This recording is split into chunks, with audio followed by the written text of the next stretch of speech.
Thank you so much for speaking to Lovers Why today, Wei. So the first question I have about hometown haunts and horror is more of a general question that we're asking to every one of the contributing authors.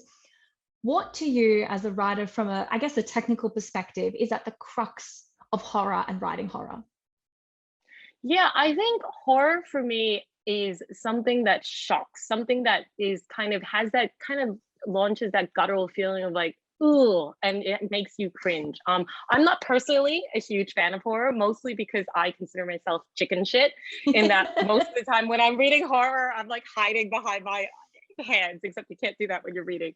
So yeah, so if it invokes that type of reaction where you're gutturally either nervous or cringing, or just has that kind of shock factor, I consider that to be horror. So there's a lot that goes into it. If I'm scared of it, then yes, that would be I would be like, great job, that's horror. I think that's a great, I think it's such a simple thing, but also so difficult to actually like, and if you start to think about it, like it's just words on a page. So why is it scary? So it's one of those things that is simple, but not necessarily easy to accomplish. Um, and leading on from that, obviously, without delving into spoilers, your story, I think, it's so explicitly, it's very much set within the pandemic, within 2020, within lockdown.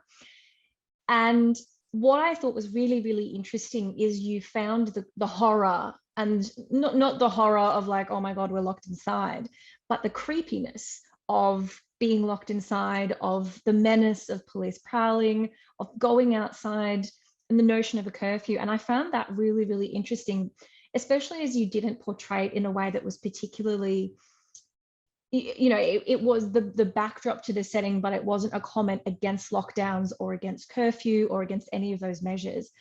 Can you kind of speak to what went into crafting that? Yeah, definitely. That was something that I think that the way I write and the way I approach writing, I am very sort of affected by my current situation and what's going on. But I didn't want to write a story that was commentary on the pandemic. I think there were ways that I, almost wanted to thought about that, but I was like, no, this isn't what this is, but we can't escape this reality. Well, certainly while I was writing it and all of 2020, I did find writing as a whole actually quite challenging because I couldn't escape the reality that was the pandemic and what we were going through. So for a project like this one, which I was thankful that it was just like a short story as opposed to like writing a novel or anything like that, I think that would have been way more challenging. But because I couldn't escape my circumstance, I think I just made the decision that I was going to write into it and write it as a reality without judgment or commentary. I think most of my writing, I don't tend to try, people will disagree, but I don't tend to try to add too much kind of commentary, but I can't escape the fact that this happened, I think for a lot of my books as well, like, there's a backdrop but then it informs, I think, the setting. And I think there's some creepiness involved, but also the fact that it's very normalized, I think, in the story and the way I kind of have the character move through it. It's just something that he's accepted. And I think that speaks to a lot of the reality that we've all kind of gone through. And it's not something that we can ignore. So yeah, I thought, it was kind of where my mind was at that stage of how do I address, the fact that I'm in this situation. And I think it did play a lot on how I wanted to shape this story of, what are, it needed to speak to my current situation a little bit, but not too much. I didn't think it was the right place also because it is a horror story, especially with YA. All of us, all the readers that it's intended for will have gone through the shared experience. So Yeah. it's important to kind of have that commonality and then kind of go, oh, okay, but that's just something we remember now because hopefully we will have moved more beyond it. I was hoping by the time this had come out that this would be like a long distant past. Unfortunately, we're in October 2021 and it's a lot fresher than I thought it would be. But hey, that's all part of it. Well, I mean, I think it makes it even more powerful. But I think what like you've so graciously and so modestly kind of danced around the fact that writing is in many ways being holding up a mirror, which someone wrote in a nonfiction memoir about a year Oh ago. yes, they did. They absolutely did. I remember this. but I think writing is genuinely holding up a mirror and capturing a moment in time, and I think you do that so so well and in such an understated manner. And you've been so modest about the fact that you have, you know, provided a snapshot with words of a particular time. I think absolutely that's what you did. And then there was a horror component to it that added on. But I mean, I think that's what all good writing does. So no, it was really wonderful.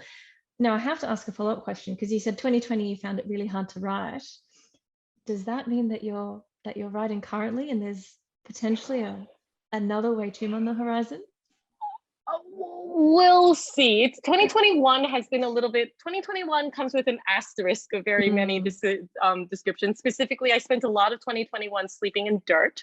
So the ability to sort of write during that time has also been quite limited, sticks in dirt. So look, I've been missing writing. I definitely have been missing writing. And I think I'm rediscovering, since all, you know, coming back and sleeping and rejoining reality as much as I can, given what we just went through. Look, I'm working on some things, but who knows? I'm still absorbing a lot of the stuff that's happened in the past 2 years, as we all are, I think. So some of us just might have sleeping in the dirt to emotionally process as well. So yeah, but we're working on stuff, and I hope that I'll be able to bring you guys more things, hopefully. Well, you know that we'll be waiting with wide open arms when there is something to be brought to us. So it's very exciting to hear. It's very exciting to hear that there is things that are being worked on. And I guess even what you've experienced across 2021, 2020, you know, like that will be folded in, I'm sure. And once it's at a place where it serves you to be included in the story, it will. So thank you so much. Yeah, thank you. Hopefully, fingers crossed. Oh, good.